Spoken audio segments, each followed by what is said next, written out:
Sabe aquela sensação de que a gente está preso numa realidade que não parece ser a nossa?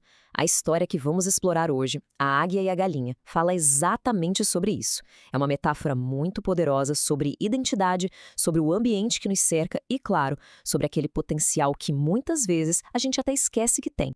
Essa é uma daquelas perguntas clássicas da vida, né? A gente é moldado pela nossa essência, por aquilo que a gente nasceu para ser, ou pelas circunstâncias da vida? Bom, a parábola da águia que foi criada como galinha dá uma perspectiva bem interessante sobre esse debate todo. Vamos pensar um pouco nisso aqui. De um lado, a gente tem a águia, majestosa, a rainha dos céus, com o horizonte inteiro à sua frente. Do outro lado, a galinha, uma ave de quintal, sempre focada ali no chão, ciscando. A grande tragédia da nossa história é que uma dessas criaturas esqueceu completamente a qual desses mundos ela pertencia. E tudo começa de um jeito que parece até inofensivo. Um camponês encontra um filhote de águia e, sei lá, por um capricho, decide colocar o bicho para viver no meio das galinhas.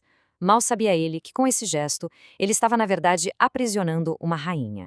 Agora, para e pensa nisso. 5 longos anos. É tempo mais do que suficiente para a rainha dos céus simplesmente internalizar a vida de uma galinha. Ela ciscava, comia milho, imitava as outras aves ao redor, sabe, completamente alheia à imensidão do céu que estava bem ali em cima da cabeça dela. Mas essa rotina toda é quebrada quando chega o naturalista, e aqui a coisa fica interessante. Enquanto o camponês olhava e via só uma galinha meio esquisita, o naturalista viu outra coisa. Ele viu a alma de uma águia, uma alma aprisionada num corpo que tinha esquecido como voar. Para o camponês, a questão era bem simples. Na cabeça dele, a criação tinha vencido a natureza. Fim de papo. O ambiente foi tão forte que, para ele, a identidade da águia tinha sido reescrita para sempre. Ela não era mais uma águia. E ponto final. O naturalista, por outro lado, se recusava a acreditar nisso. Para ele, a essência, o tal coração de águia, era algo que não dava para apagar.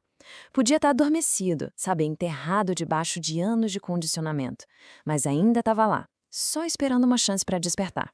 Bom, com duas visões tão opostas assim, só tinha um jeito de resolver essa história. Tinha que testar a águia. A pergunta era, será que a identidade de galinha, que foi construída por anos, era mais forte do que a sua natureza de nascença? E os primeiros testes, olha, foram bem desanimadores. Primeiro o naturalista coloca no braço, depois no telhado da casa. Nas duas vezes, na hora de escolher entre a liberdade do céu e o chão, a águia olhou para baixo, viu as galinhas e escolheu o que era familiar. O poder do hábito, do condicionamento. Parecia que era imbatível. A evidência parecia clara, né? Dá até para imaginar o camponês se sentindo justificado, falando: "Eu te avisei, ela virou uma galinha qualquer." Parecia que o espírito selvagem da águia tinha sido domado, talvez para nunca mais voltar.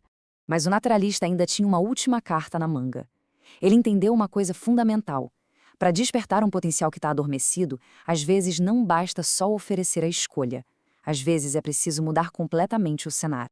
E então, antes mesmo de o dia amanhecer, eles sobem numa montanha bem alta, longe do galinheiro, longe de tudo que era familiar. Lá no topo, o naturalista vira a águia de frente para o sol nascente, oferecendo a ela uma visão que ela nunca teve na vida, a vastidão do horizonte. E nesse momento, alguma coisa acontece. Com aquela luz do sol inundando os olhos dela, um tremor percorre o seu corpo todo. Mas não é medo, é um despertar. É uma memória ancestral, uma vida inteira de potencial contido que, de repente, começa a vibrar dentro dela. Então, ela abre aquelas asas imensas, solta aquele grito agudo, poderoso que ela nem sabia que tinha e se lança no vazio. E ela voa, sobe cada vez mais alto, tomando de volta o céu que sempre foi dela por direito. Nesse momento, a natureza não só venceu a criação, ela simplesmente explodiu.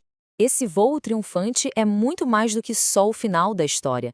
É exatamente aqui que a parábola se abre e vira um espelho para as nossas próprias vidas. A chave para a gente decodificar essa parábola toda começa com essa pergunta: o que ou onde é o galinheiro? Antes de a gente ver a resposta, vale a pena cada um pensar um pouquinho o que ele representa na nossa própria vida.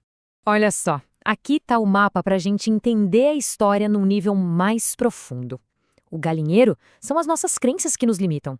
O camponês são aquelas vozes de fora ou de dentro da nossa cabeça que dizem para a gente ficar no chão. O naturalista é aquele mentor ou aquela ideia nova que nos mostra uma outra possibilidade. E a montanha?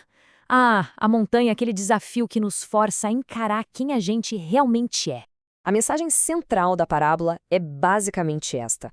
Todos nós nascemos águias, com um potencial imenso. Só que muitos de nós somos criados em galinheiros, seja um emprego, um relacionamento ou até uma forma de pensar que nos ensinam a viver como galinhas. O primeiro passo para a liberdade é reconhecer quais são as cercas do nosso próprio galinheiro. E no fim a parábola nos deixa com essa pergunta fundamental, né? Para qual céu cada um de nós foi feito? É um convite para a gente parar de olhar para o chão em busca de migalhas e, em vez disso, levantar a cabeça para enxergar a imensidão do nosso próprio potencial, que está só esperando para ser redescoberto.